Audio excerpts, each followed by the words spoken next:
Salut à tous, alors Volkswagen évoque déjà une version sportive de l'ID3 électrique. Depuis qu'il a officialisé l'ID3, Volkswagen a définitivement mis un pied dans la mobilité électrique. Le constructeur allemand songe déjà à enclencher la seconde. Dans une interview accordée à Autocar le 10 septembre 2019, Jürgen Stackmann, à la tête des ventes, évoque l'électrification de ses voitures sportives siglées R.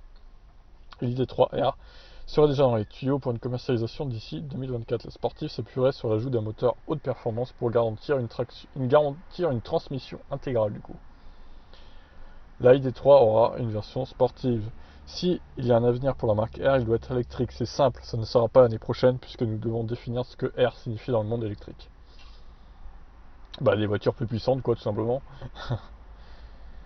Donc a priori ils se précipiteront pas quand même. Le groupe allemand entend d'abord passer de moteurs thermiques à hybrides avant de passer au 100% électrique sur le segment, pour une raison qui se comprend aisément, l'autonomie n'en rime pas encore avec les performances.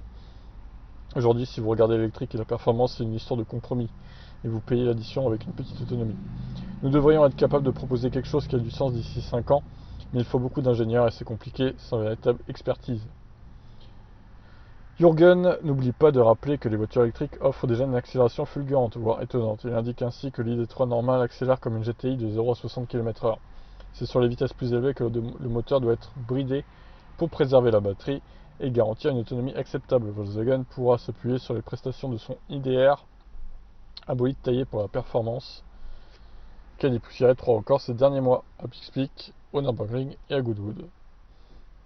Et j'en avais parlé sur la chaîne d'ailleurs. Bref, donc, ouais, d'ici 2024-2025, il faut s'attendre à voir débarquer une ID3R. Donc, sûrement avec un moteur de, je sais pas, 400-450 chevaux.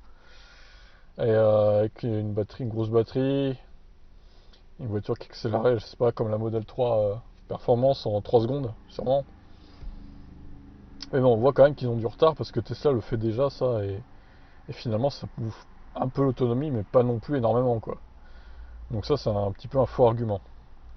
Bon, bref. Et ils ont encore du retard, hein. De toute façon, sur Tesla, c'est clair. Et ils veulent pas se précipiter, ils veulent d'abord, je pense, comment dirais-je, je pense que déjà qu'ils veulent se concentrer sur les ventes de la ID3 normale avant de parler de l'ID3 Performance et voir comment ça va marcher avec un prix attractif et tout. Bon, on verra bien, de toute façon, il y a encore le temps. Sur ce, je vous laisse. N'hésitez pas à réagir, ciao.